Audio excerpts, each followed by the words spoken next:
42 days to the NFL season. Now, 42 days sounds like a long time, except when you think, what can you accomplish in about that amount of time? Well, you can create habits in about a span of 40 days. If you have a husband, that means you've been married for over a month. But in the NFL, it just means you're that much closer to football. Now, a lot of these people, that's what they're focused on, is close to football. Well, we first start with the 49ers. The 49ers decided to release DeForest. Everyone said, this is a shocking move. It's not. You see, a few months ago, they were trying to find a trade partner to trade DeForest away. They obviously couldn't, and they decided to release him. That's just the way things go. DeForest is a decent player and probably a great rotational piece. Someone's going to take him. The question is who. Bears signed veteran tackle Riley Reiff on a one-year contract, about $8 million. About $12.5 million, excuse me. I think this is good. They need offensive lineman help. One of their issues was last year that they had was no offensive line. It made it difficult for a young rookie in Justin Fields and even a veteran like Andy Dalton. But I think the scheme did not fit Justin Fields. Maybe bringing in Matt Eberflus will help in that regard. Bill Belichick finally named gave his coaches the names. As we said last week,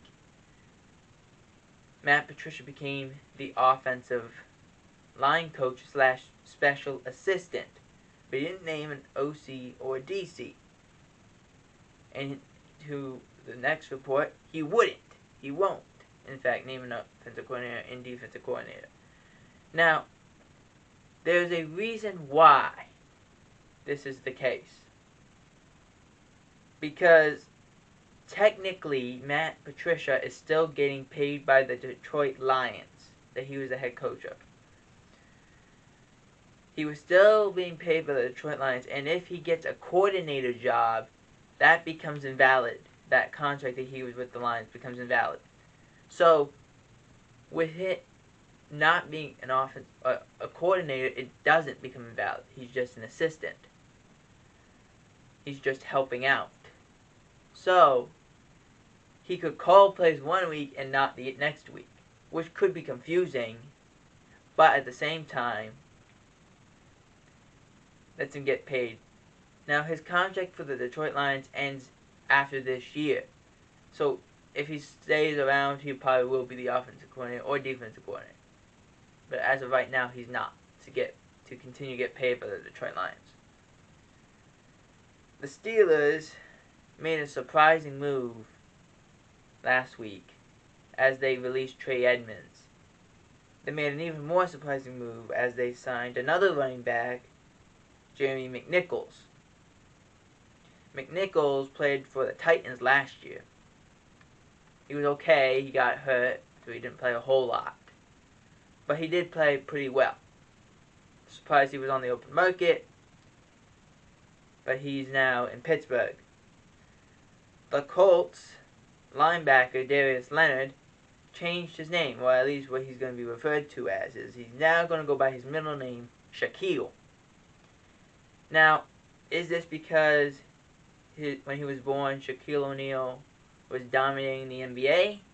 Or is this because he was always called Shaquille when he was at home? And that's the case that he gave, that he was always called Shaquille, but when he became a football player and left and went to college and now into the pros, he was always called Leonard. Well, now he's going to be Shaquille Griffin. He's going to be Shaquille Leonard and not Darius Leonard. Now, either way, he's still going to be nicknamed the Maniac because of how he plays. But now Shaquille Leonard is what he's going by. Joe Burrow to undergo surgery for a removal of his appendix. That's just going to take a few weeks off for him, which is fine. You don't want Burrow to get hurt because he did get hit a lot last year, and they actually led the league in sacks last year. They made it to the Super Bowl, but if they probably could have won if they had some offensive line.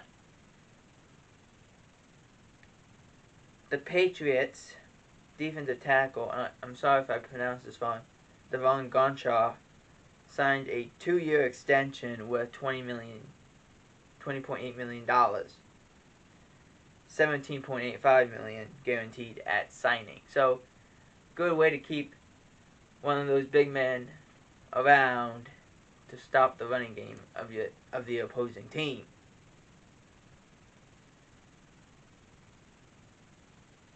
The Falcons have already named a starting quarterback after one day. As this was reported, after one day, they've already named a starting quarterback. It is Marcus Mariota. Mariota played for the Titans, had decent amount of success, but not enough to keep his job as Ryan Tannehill overtook him, and Mariota leaves, goes to the Raiders as a backup quarterback for Derek Carr. Not last year, but the year prior, Derek Carr got hurt. Mariota came in on that Thursday night game and played very well. I think that's why a lot of teams had some interest. And the Falcons decided to give it a shot. And so far, he's named the starting quarterback. Desmond Ridder is also in that. It was in that discussion, but it wasn't going to be a doubt Marcus Mariota was going to get the job, at least to start week 1.